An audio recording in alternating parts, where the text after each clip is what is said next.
Good morning. Pastor Greg here, Faith Lutheran Church, Harvey, North Dakota. Coming to you with my weekly message and weekly check-in to let you know how things are going here at Faith and short devotion on a text for Sunday. And I'm just glad that you're taking a minute and spending some time with me today. So blessings to you, grace and peace.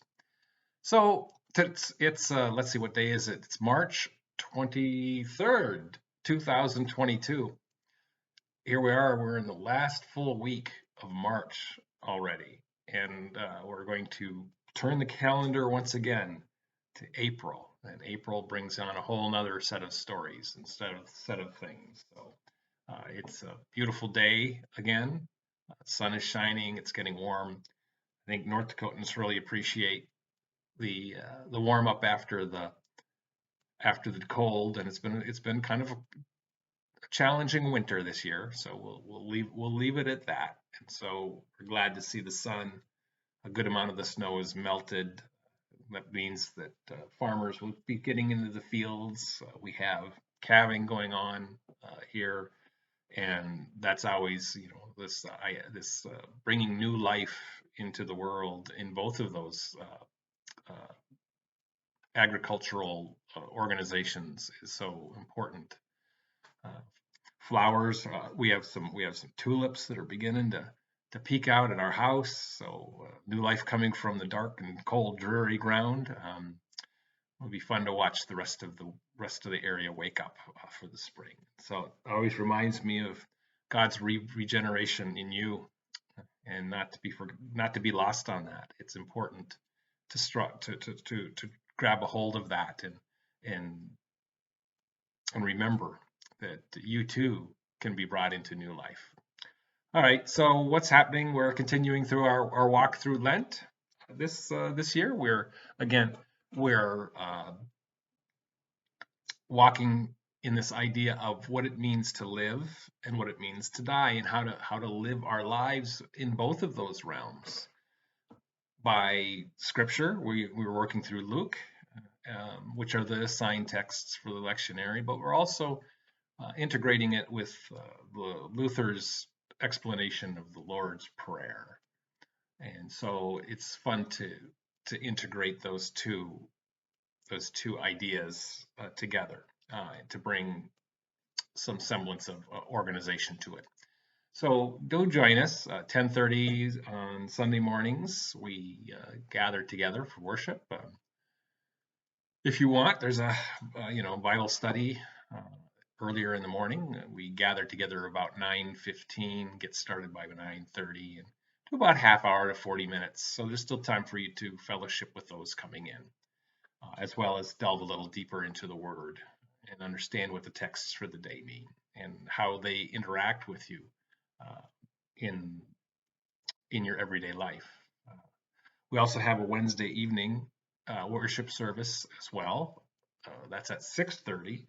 We offer a meal at 5:30 on Wednesday nights. If you want to join us for both of those, that would be wonderful. And then following worship tonight, our Wednesday evening Bible school will continue on, and that's for all ages, age 4 up through high school. We have groups for all of you. Still looking for a leader. If you would want to tackle leading an adult group, we could have adults in then as well. We've been wanting to do that for a long time. So if it's feeling that on your heart, or you think you are even interested in it, let me know. We can get you materials. We can help you with plans. We can do all that stuff to make it easier for you. But if you're feeling led to lead that way, just let us know. All right. So that's kind of what's going on.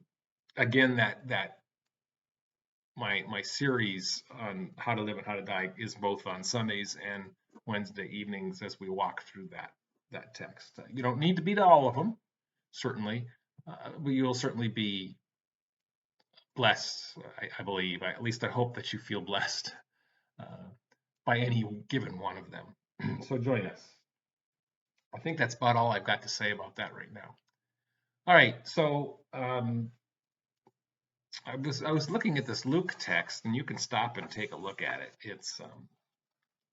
it's a text that I think most, if not a lot of people, are familiar with. If you've been going to church for any length of time, or um, if you've been anywhere near uh, a church that does any type of things with lectionaries, you've heard this text. The parable of the prodigal son is the way that the ESV, English Standard Version of the Bible, titles it. I think that does it a disservice. So anyway, stop, take a look at it. Luke 15, and we're doing 1 through 3, and then we're jumping to 11b to 32. I'm just focusing on that second section, so 11 through 32, uh, this prodigal son story. So, just to give you a quick overview, uh, a man has two sons. One is the younger son comes to the man and says, "I want my inheritance, and I'm going to leave. I don't want to be here anymore." And of course, then there's the older son who stays and tends to the farm and so forth. And so we have this one who goes off, one who stays, and of course we consider the prodigal son um, the one who returns. He's sitting in a pigsty, uh, thinking that that what the pigs are being fed is going to help him, because that's all he can do. He's lost all of his money. He has no friends because he's lost all of his money. And so, here he is, this Jewish man amongst pigs, which is a story unto itself. And he's looking at their food. I think it was the carob pods. Yeah, the carob pods were appealing to him.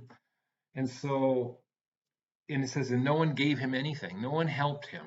And so he says to himself, I'm going to go home and be a servant, because my servants, and he said, and this is verse 17, how many of my father's hired servants have more than enough bread?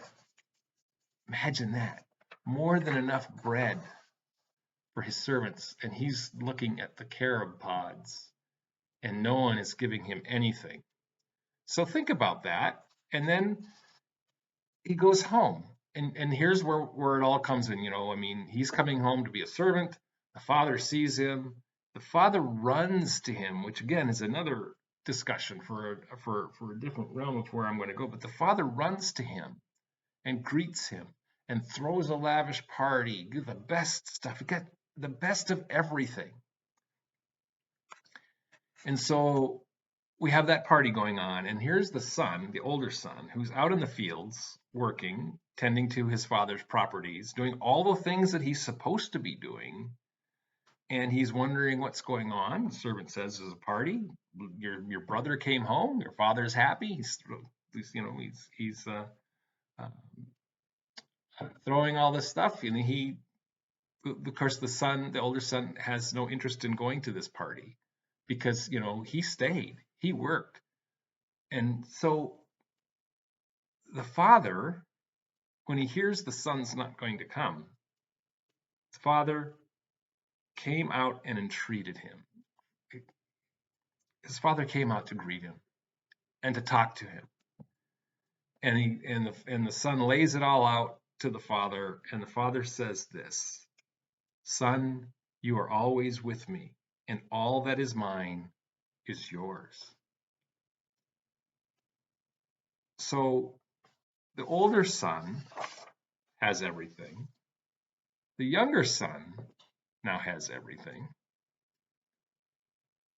What should we really focus on in this story? I think we should focus on the father who runs to his son, the father who comes and greets his son, his other son. And this parable tells us what the father is doing. Of course, the father is the Lord, and the sons are us. Sometimes we don't realize that all the gifts that we've received, and sometimes we're down in the dumps, but it doesn't matter when it comes to the kingdom. The Lord gives you everything when you return.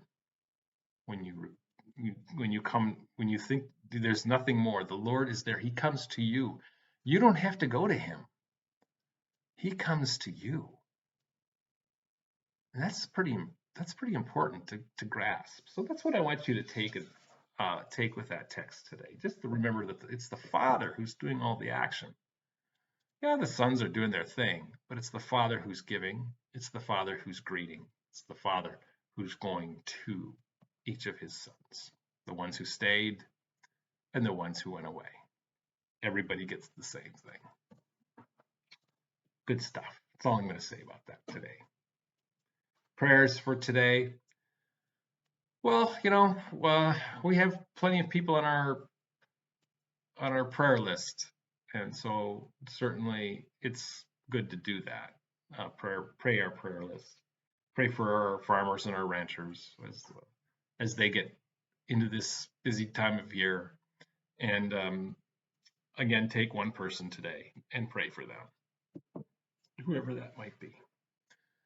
So grace, peace to you today, and enjoy this beautiful sunshine if you're in this area or wherever you are. If the sun is shining, look around, see all the God's beauty. And as you go about your day, do take care.